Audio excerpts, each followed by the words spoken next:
No nii, täna mõtlesin, et alustan seda videokest natuke teistmoodi siit Lääne-Virumaalt rattaseljast, oma kodukandist. Et natukenegi vürtsi tuua juurde oma videotesse ja mida oleks natukene lõbusam veidi vaadata. Pühapäeval toimusid siis Otepääl Pühajärve järve lähedal Balti meistrivõistlused, kus tegin ühe korraliku treeningvõistluse, mis andis mulle väga palju enesekindlust eelseisvaks Tallinna poolpikaks Ironmaniks. Ootan seda võistlust suure huviga ja ma arvan, et siit on meil mõistlikum minna edasi siis arvuti taha, kus saame täpsemalt videosid vaadata, milline see võistlus oli, mis seal võistlusel oli ja siis pikemalt rääkida seal. Ja praeguseks ma usun, et selline lühike sissejuhatav video rattaseljast on video algusesse üks hea klipp. No nii, trenn tehtud. Oleme siin arvuti taga, paneme videot käima, vaatame, mis siis kaamera silma jäid. Annan tagasiside ja nagu ikka, loen peale, näitan teile videosid. Nagu ikka, võistlustel kutsuti line-upi, nimede järgi saime oma kohtadele minna. Selline liiva pealt jooks oli meil. Start oli meil siis rannajoonelt. Jooksuga vette, esimene poi jääb paremale. Hüpe vette ei olnud just parim, mida ma olen teinud, aga toitis selles mõttes, et poi juures ma olin ikkagi eesotsas ja sain nagu minema. Sellel võistlusel oli minu eesmärk oli teha üks treeningvõistlus ja eks see eelnev nädal, mis me trenni tegime, see andis nagu jalgadest tunda, et kui ma seal peale poid panin oma jalad käima, siis ikkagi need väsisid üpris kiiresti ära, et ma pidin ikkagi kättejõul seda oma ujumist edasi viima. Ja eks algus tõmmati rivi pikaks, ujusime üksteise selja taga, aga teisel pool ujusime ümber saare seal Pühajärvel. Teisel pool saart hakkas pistma ja pidin ikka tunduvalt oma tempot maha laskma, et oma pistmisest nagu lahti saada. Kui ma seal natuke kergemalt veidi ujusin, siis ma nägin, kuidas Risto ja Juss hakkasid minust mööduma ja siis oma mõtetes olin, et sihukest asja ma endale lubada ei saa, et ma lasen neil endast mööduda.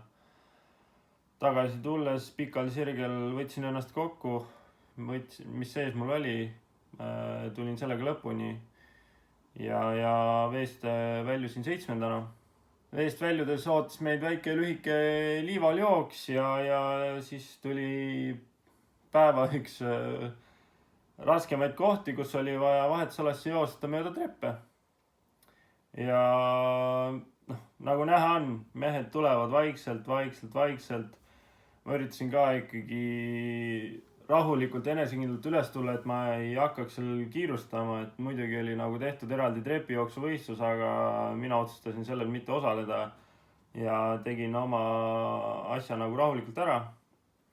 Tulime vaiba peale ja sealt juba rahulik mitte rahulik, et jooksuga ikka vahetusalas. Selles mõttes vahetusalas nagu kõik sujus hästi, kiiver pähe, number külge, ratas kätte ja välja. Ja niimoodi ma läksin. Veest tulin 7. vahetusalast, lähen 2. välja.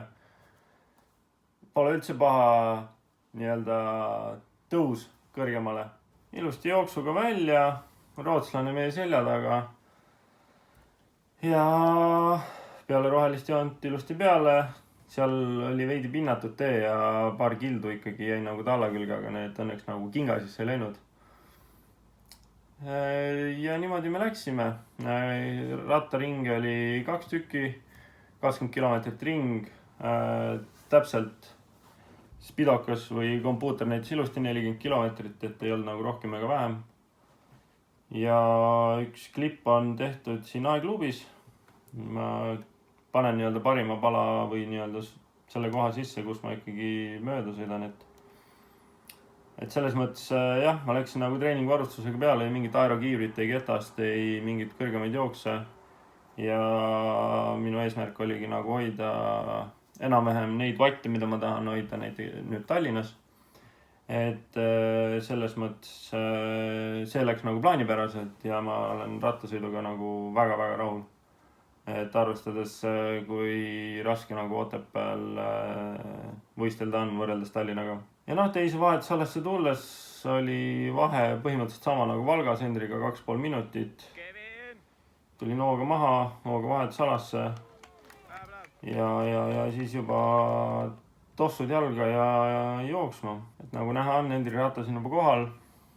Panen ka ratta sinna posti peale ja tossud jalga, kiiver maha, prillid pähe, müts pähe ja minekut. Et tuli nagu oma samm üles leida ja jooksma asuda. Ja ega see jooksurada mulle isiklikult ei istu jällegi. Et ma olen pigem selline siledama vend, aga siin videos ma kohe näitan, et see tõus, mis siin videos nüüd praegu näete, see oli nagu veidi laugem. Juurikate vahel, pehme pinnas, tuli nagu üles ära minna, et see nagu kõvasti siis jooksu ajas nagu näitas, et tegu oli ikkagi selles mõttes aeglasema rajaga kui muidu. Ja ülejäänud siis ring tuli sealt Pühajärve rannaalalt läbi ja mööda Liiva, Kruusa ja teatud osa oli ka mööda asfaldit, aga seda oli nagu ringi peale, ma ütleks mingi 600–800 meetrit umbkaudselt, et ülejäänud oli ikkagi pehme pinnas. Mulle meeldis joosta, arvestades, mis rattarada all oli ja ma ütleks, et nagu selle jooksuga ma sain enesekindlust juurde, et kui ma selliseid vaite nagu ka Tallinnas suudan hoida, siis jooks tuleb sellise sõidu pealt võib tulla väga siuke sümpaatne tulemus võrreldes näiteks eelmise aastaga siis. Et mis nagu andiski mulle positiivset tagasisidet, millega ma olen rahul. Ja nagu ma ütlesin, et enamus jooks oli pehmemal pinnasel ja kuskil sellises varjulises kohas, mis tegi jooksu sellisel kuumal ilmal veidi nauditavamaks, et ei olnud nagu lauspäike pähe ja selline varjuline jooks, mis isiklikult mulle meeldib. Ja jooks oli kokku meil 4 ringi, 2,5-killine ring. 4 korda pidime seda tõusu võtma. Peale finišit rääkisin teistega, siis nemad ka ikkagi ütlesid, et see oli eriti just nendega, kes rada ei olnud veel läbi jooksnud, ütlesid, et päris karm ja korralik üllatus oli nende jaoks. Ja üle finišijoone tulin teisena. Põhimõtteliselt võib öelda, et see oli copy-paste Valga Eesti meistrivõistlustega. Vahed põhimõtteliselt samad. Meeste top 3 sama. Et selline see võistlus oli.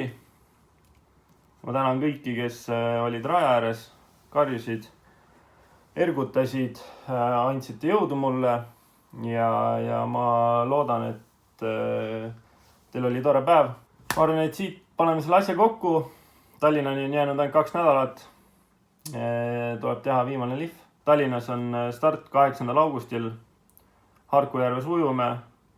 Siis teeme seal Põhja-Eestis 90 kilomeetrise ringi ja Noblessneris on teine vahetusala, kus siis Kalamajas ja seal piirkonnas toimub jooksuring. Kui sa tahad tulla vaatama, siis panen ka ajakava siia video juurde, et teaksite, mis kell kus olla. Et ma arvan, et võib need otsad nüüd kokku tõmmata ja oodata siis järgmist starti.